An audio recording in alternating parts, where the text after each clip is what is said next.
This here is a Subaru Impreza, and this here is a MK6 Escort.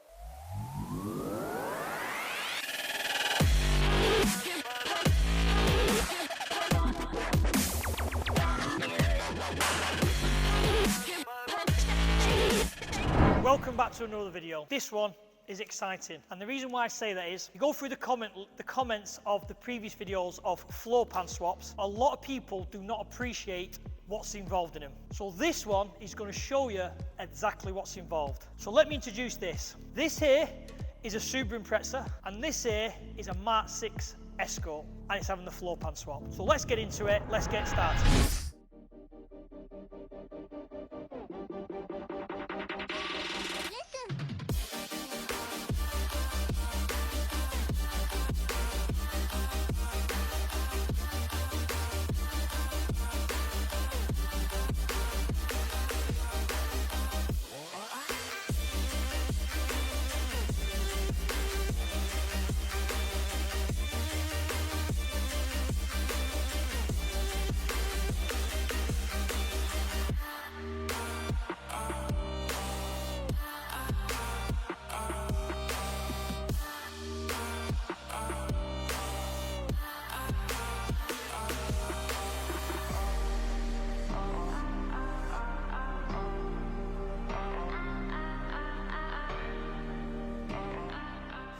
Right, so this is the owner, Steve.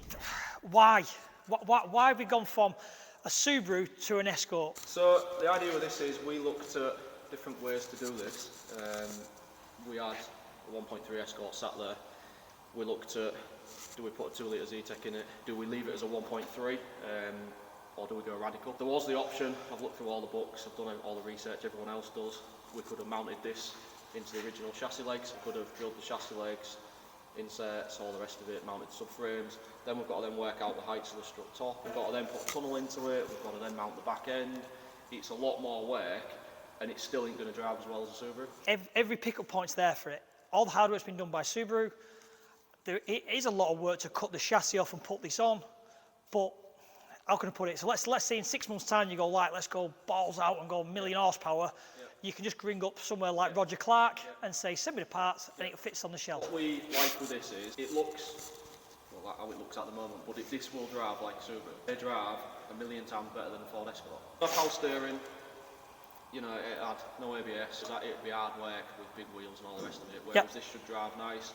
Everything should work. If we want to put the AC back on it, we can put the AC back on it, you know. Ultimately, although it looks like an Escort, it is a modern Subaru underneath. So what's the future plan? You've done the body, we've got it running, where's the end goal? Because obviously I'm seeing that you want to do the rally replica, the WRC replica. Yeah, so the plan was originally, do we go down the Escort Cosworth look? It's then just another replica. Tried to avoid is going for just another replica, so by going down the WRC look, it's not quite a Cosworth replica. Yep. And it also fits in nicely with the showroom next door. So what's the end specification? Are we going forged? Are we going 2.5? We'll probably pull the engine out, give it a refresh. I think it's already about 300 horsepower. Okay. It's got light flywheel, although it was originally a Turbo 2000, it's got a different turbo on it and stuff. You know, the usual things that people do to it. It's remapped.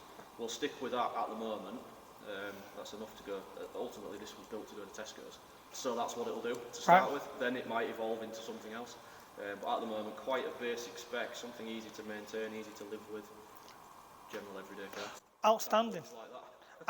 Outstanding. Because that's always been the thing. I say again, coming to the channel of the future is going to be my short wheelbase Audi Quattro build. And my dream's always been, when I retire, I want to go to Tesco once a week in a short wheelbase Group B Audi Quattro, because it's just mad. It's just mad. But again, it's brilliant. It's brilliant. So, roll cage, have you followed any designs? Is it something you just made up in your head? Where have we gone with that? Yeah, so what I did with that, when I first started the build, obviously the first thing I started with was the tape measure, and I measured everything. Then once we'd got to the point and we knew it would work, we then decided what we wanted the car to look like. After that, we then was like, well, if we're going to build a Carlos Sainz replica or a WRC replica, it wants to be as exact as we can get it. Although that's a Subaru Floorpan, most people looking inside probably wouldn't recognise that as a Subaru Floorpan. It's just a floor of a car with a big tunnel in it. It could be an Escort Cosworth, you know. We're not trying to fool anybody. What we're trying to do is get people to ask that question of is it or isn't it, and then you lift the bonnet and it's like, wow. Is it going to run an Escort dash, or are you going to run Yes, not dash. Right. Luckily, and it's worked out well, is that the heater controls will fit nicely into the Escort dash. Fantastic. Obviously, we'll keep these bits here will be, for Subaru, yeah. Subaru, but the steering wheel will be changed, so that won't be recognisable to being a Subaru steering wheel. It will look like an Escort inside. Escort door cards the lot, So in essence, it's going to be, all you're going to notice is the noise, because you can't get away from the Subaru noise. Everyone knows that noise from a million miles away, and then an Escort pulls up. We are going to put equal length manifold on it. So that'll change the noise a little bit. Yeah. So Ford purists are going to hate you. Yes. They're going to hate you because they're going to go, it shouldn't do that to a 26,000 mile Ford. The base model. It was available. It was offered to us. It was a one owner car, 27,000 miles. Even I questioned it. I'm putting it up with a 9-inch grinder and I'm thinking, should I or shouldn't I be doing this? But if we wanted this, then you have to do it. You've got to start somewhere, Is this the first Floorpan swap you've done? Have you done others? I've done a 206 with an Audi S3 in it. That was, again, WRC arches and all that kind of. Right, wow. That was probably 4 or 5 years ago. So right. It wasn't the first time I've done it, it's the first time I've done this combination. So as the title says, it's a Floorpan swap. People don't appreciate what's involved in them. And as with my channel, I love to get inside, see the work, see the detail, and see the mass engineering that goes involved in these. So when people question about what's a Floorpan swap, this is technically it. So you take your Mark 6 Escort, you cut everything out, the full lot.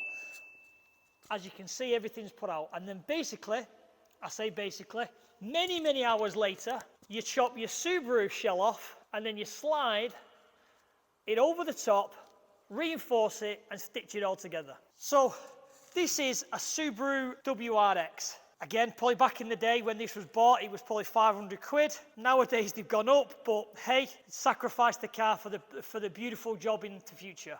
Now this thing was a 26,000 mile Escort. Ford fanatics are going to be cringing, but hey, if you've got the shell, you need to use it, you need to use it. So as you can see, you have to cut every single thing away. And that's more to clear the Escort parts. So you trim, keep cutting, keep cutting, keep cutting. You keep the bulkhead as much as you possible because you're going to have to line this up with the bulkhead on the Escort. Same with the sills. The sills get unpicked, as do the Escort sills, and then they get slotted over, and fingers crossed, if you've measured it right, you'll have a nice flush fitting to weld to. And if you will have seen the other videos, like the Escort, the VXR, it was millimetre perfect. I'm being told this one is. And I'm looking forward to shortly being able to lower this down and have a look at how close it is. Because some of these, you'd never ever think that they're the same width, they fit as well as they do. But again, until you start measuring and chopping, you'll never know. So let's go around the back and have a look a little bit more about what's gone involved. So obviously, bear in mind people, this is a part project and this is how we want to see them. Obviously reinforced the strut tower again, and would have thought, it's part way through, so this has all got to be reinforced when it's back onto the Escort, but it's there, and the shell has been placed on top and it fits. So if you look again, chassis ends need all cutting to be tied into the back panel. So this is a monstrous job.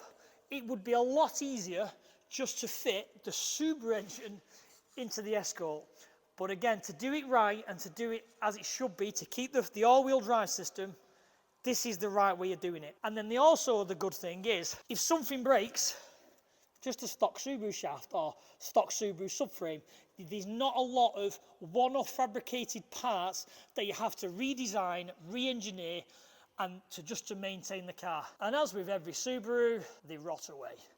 But again, it's going to a good home, and rather than being scrapped or being a parts car, it's going to relive again. Full roll cage, really nicely done. Again, not finished, but again, really nicely done. Factory steering wheel, the lovely wiring.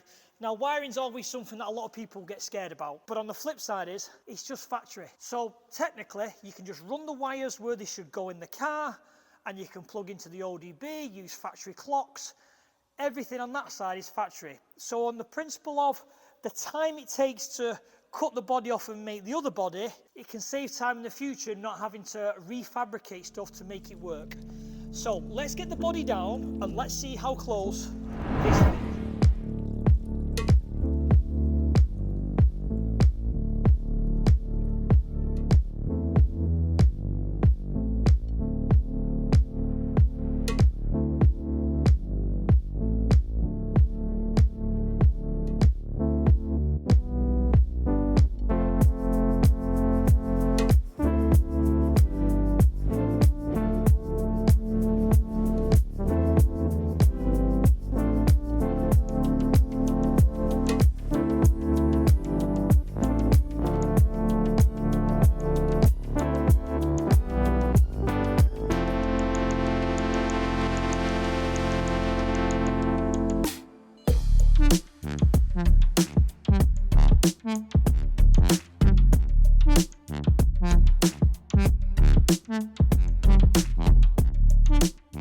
So that's just a bit of an introduction to this car. We're going to carry on coming back probably quite regular because there's that much going on here and I'm that excited by the area. We're going to come and see the full progress of this, how it's getting on, how it's being built, because that's what this channel's about.